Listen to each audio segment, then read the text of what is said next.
Well, I recently made a video on the topic of VidAngel, and it turns out that a lot of you disagreed with me.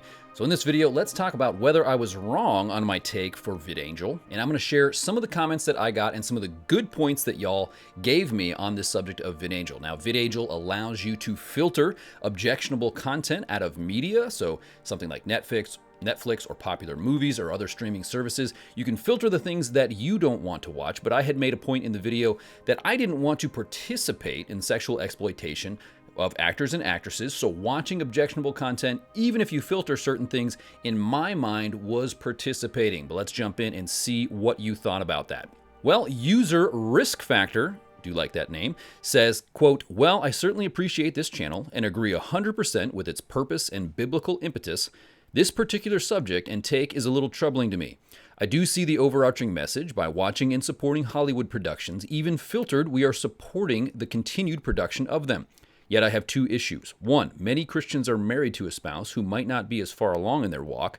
Fully Christian, yes. Fully believing the Lord, yes, but not willing to give up Hollywood productions cold turkey. Not seeing the need or reasoning, agreeing that content needs to be filtered, especially from the eyes and minds of our precious kids, but not seeing elimination altogether as reasonable in these cases. VidAngel, a company aimed at Christians and trying to do us a good service, or Clear Play, in the case of what my family uses, are a godsend. Point number two, it is a mighty good tool for engaging the culture. If you have young kids, you know that lots of kids' culture surrounds movies and productions, and the knowledge thereof enabling play scenarios with friends." End quote. Now that was a condensed version. The comment actually went on from Risk Factor to talk a little bit more, and I think you've got some great points here. So what you're essentially saying is my take was a little too extreme, where I said I wouldn't recommend using VidAngel at all, and many of you were pointing out that, listen, there are some legitimate uses to a service like VidAngel. Perhaps there's some content, maybe it's just language that you want to filter out to make it more appropriate for your children. And part of my objection stemmed from the advertising that VidAngel was using. So I was getting advertising on Facebook from VidAngel. I think it's because I made content about VidAngel, so therefore on my computer they were sending me advertisements as if I wanted to purchase the product. But the advertisements centered around how I could now watch Game of Thrones if I used VidAngel to filter out those objectionable content portions. But I shared in that previous video how multiple of the Game of Thrones actresses had come out in interviews and said they were traumatized by the objectionable sexual content that they were asked to do. And so my point was, I'm not going to consume that and tell those producers, tell the distribution company that I want by my dollars to support the work that they're doing on something like Game of Thrones. But the objection that many of you mentioned was, well, what about something a little less objectionable? I think I'm going to be using the word objection quite a bit in this episode.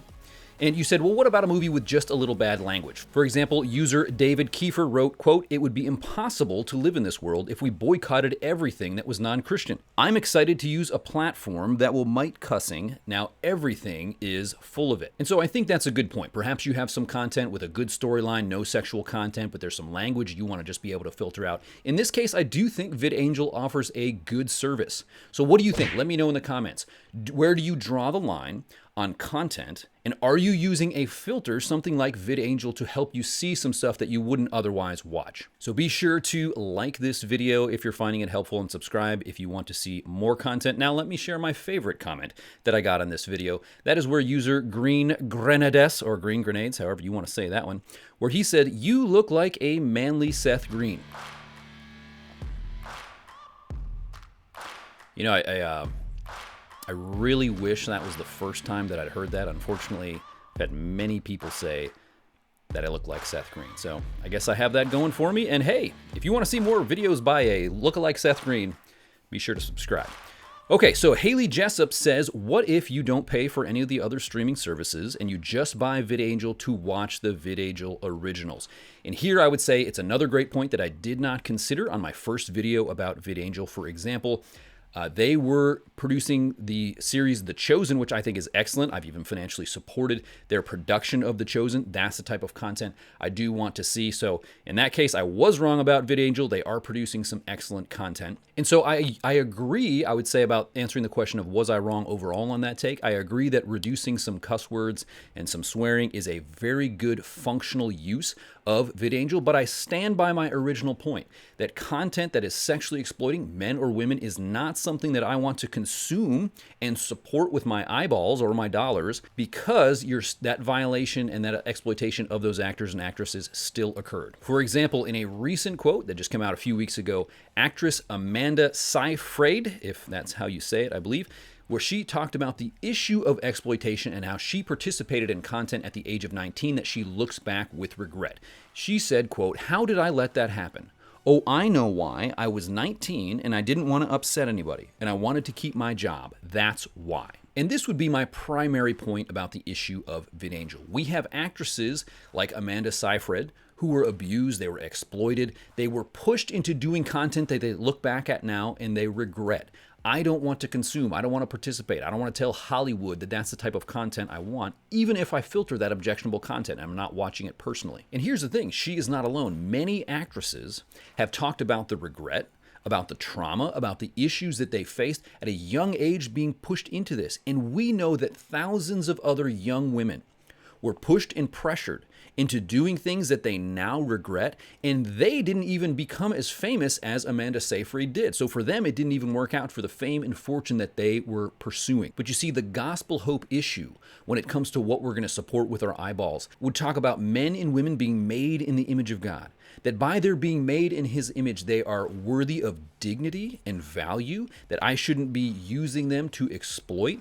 And this is a very good argument against the industry of pornography and against Hollywood exploitation in general. We want to treat others in the way that we would want to be treated, the same way we'd want to treat our mother, our sister, our daughters. And so I don't want to consume content that is pushing people to sexually exploit themselves, even if I'm using something like VidAngel to kind of filter that out a little bit. The church must stand opposed to the use and abuse of men and women. We must be that shining light on a hill, not participants in this type of content. And it seems to me that VidAngel is at times encouraging us to consume this content. But I do see why not everyone agrees. Now, I'm going to link to that original video, which caused all these comments and some of the controversy. And I appreciate all the feedback and comments that you gave me. So let me know in the comment section, what do you think about this issue? What do you think about a comment by someone like Amanda Seyfried, who's speaking of this exploitation that has occurred in her life? Be sure to subscribe if you want to see more content like this. This is Jason for Soulfire, where we want to offer gospel hope for a porn-filled world, and I will catch you in the next one.